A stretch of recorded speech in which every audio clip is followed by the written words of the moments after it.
Taurus, welcome. This is Regina from Pacific Tarot, and I pulled for you the Five of Cups for this winter solstice reading.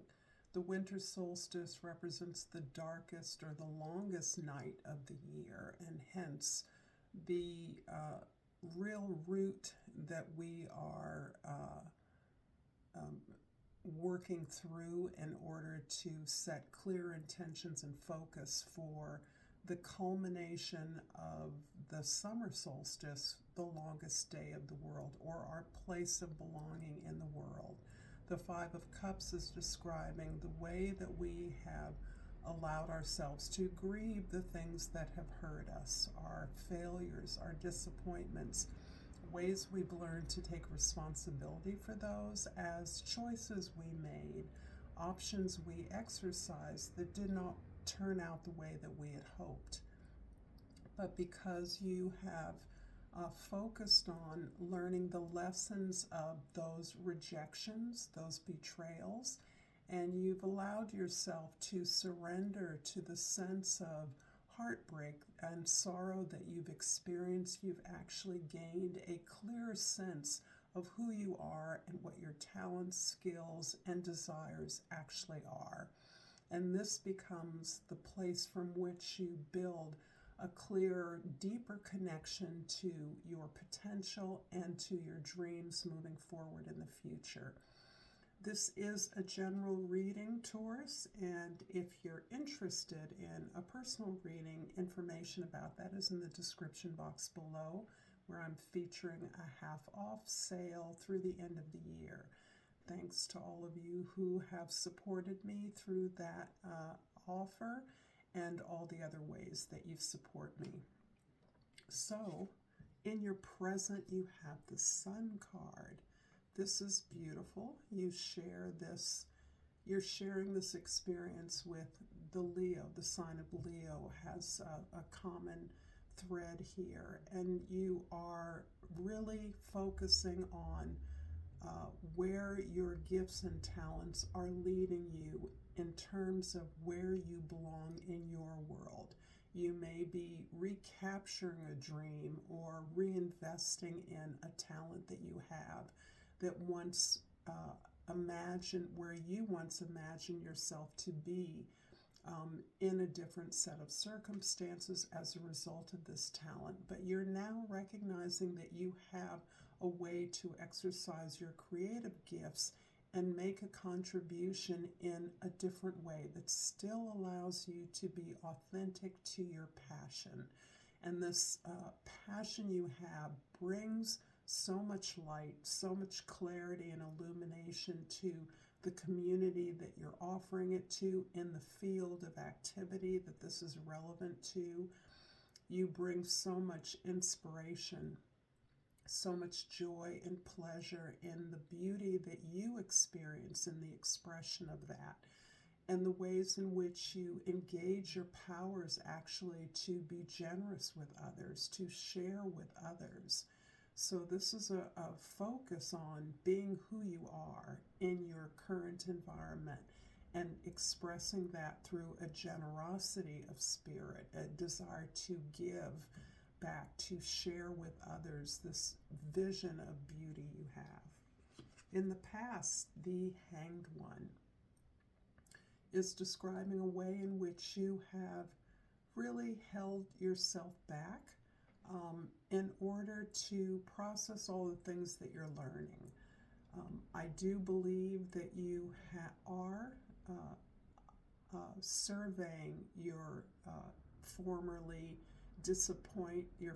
disappointments and failures, or ways in which you've been disappointed or felt betrayed by others, understanding that in order to seize the opportunities that you have now, you are attempting to see your world from a different perspective, from a more inclusive perspective, taking in more of the context of your experience. In other words, absorbing the perspective perhaps of others as well as yourself.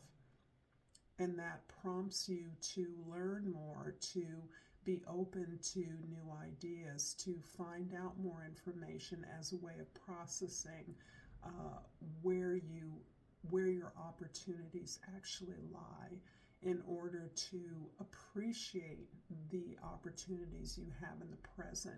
You realize that it is requiring you to see things from a new perspective. And in the future, we have the Lord, or the King of Staffs. The King of Wands is about your level of confidence and clarity, and is really connected deeply to the Sun card in terms of having the confidence to express your ideas, yourself, to move yourself forward, to lead, to charge confidently in a way that inspires others, because you are inspired and motivated to express yourself and to share the beauty that you experience in the world. If this reading is resonating for you, Taurus, please like this video, please share this video with others, and please subscribe to my channel, Pacific Tarot. And I pulled the beautiful Peace card. I am a being of love, and I release all negative energies. This is really resonating strongly with the sense of the sun, of all the experiences of disappointment, sadness, or feeling hurt, grieving or mourning. There's an overpowering faith and belief, a reinvestment in your gifts, who you are, your ability to enjoy life, to wring all the pleasure that you can out of every aspect of your current environment. And this is a real commitment to expressing yourself as a loving being, despite your misgivings, any resentment you have, any sense of having been hurt or betrayed. You overall override that feeling with this sense of being a bigger person, knowing that you have so much more to give, that these slights or these disappointments do not diminish your light. The Sun card in the present is clarified by the Ace of Pentacles and the Lover's card. Interesting. I see you making a choice about a financial or a opportunity, some gateway or portal to greater abundance or prosperity. And I do think that prosperity and abundance are being evaluated on your own terms. You're defining this in a way that doesn't necessarily correspond to the way in which you may have worked in the past, or understood your labor being appreciated or respected in the past. You see the opportunity to pursue something that is going to benefit you in the long run. And this is based on a lot of experience around the things that haven't worked for you. They may have been fun. They may have brought you a lot of enjoyment, but they did not last. And you're all about something that is going to last, that is going to keep giving to you, keep supporting you, keep sustaining you. And you're willing to work towards that effort. It almost feels like an offer is being made to you that is going to increase your sense of security and stability. In the past, the loved one is clarified by the Page of Swords and the Two of Cups. Interesting. So this feels as though a former partner, lover, spouse, or even a very powerful friendship is making an approach to you or giving you some serious food for thought. There's a way in which you are evaluating your perhaps past relationship with them in a way that leads you to a kind of mind-blowing revelation or an opening up of a different way of thinking. In some ways, you recognize that you don't know which way to go, or this relationship is posing a challenge to you that you're unsure of. in effect, you are recognizing the limits of what you know, and this is a strength. Understanding the limits of your knowledge, your wisdom is always valid. That is how we grow, how we're motivated to grow, to gain a greater understanding. But what you're essentially left with is a clue about your next steps, a clue about what you need to be looking at, observing, watching, taking notes about in order to be available for this opportunity, to get the most of an opportunity that is coming towards you. This individual may simply be the vehicle to that. They may be the person who brings you information about this opportunity, or who re-invites you into an environment where this opportunity is available. This could be a childhood friend. This can be a member of your family, but it feels like a powerful friendship from your past.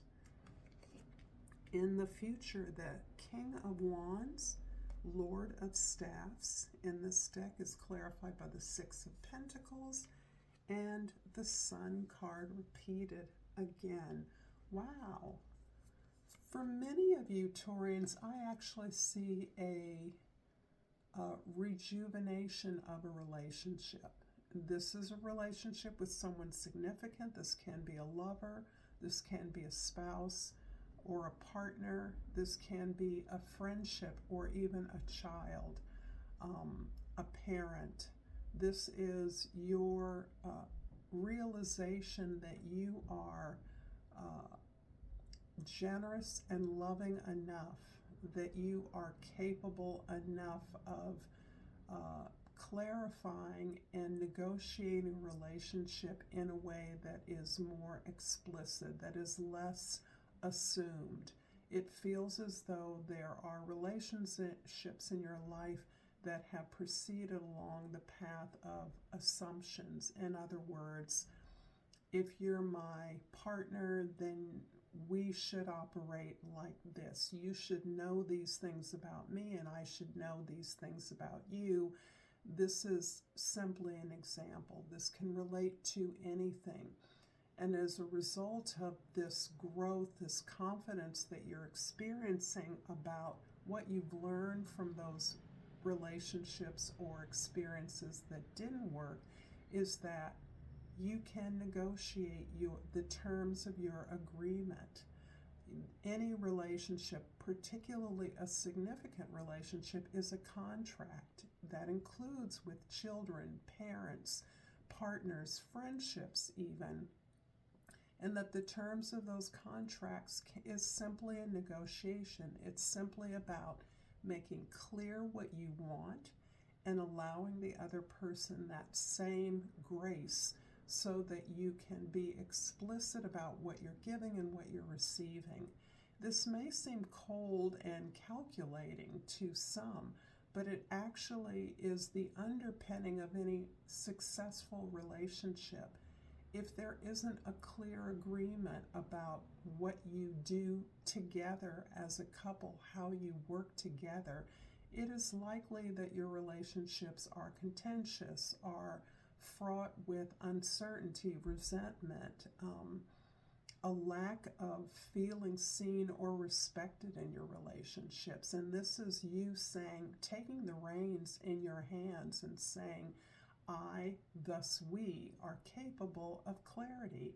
And that leads to a much more joyful, equitable, and supportive environment in which we can move forward and grow together out of respect for ourselves and one another. This is so beautiful. I'm going to finish up this reading, Taurus, with Flora and Fauna of Africa as my way of homage to the motherland, our universal ancestor and Mother Earth as well. And I've pulled the Komodo dragon, and the key word is steadfastness. This is reminding me that the relationships that are under your purview right now, that have your attention are long-standing relationships that have existed throughout a great deal, much of your life consistently. It's time to make an important decision. Trust your instinct and don't waste time doubting yourself.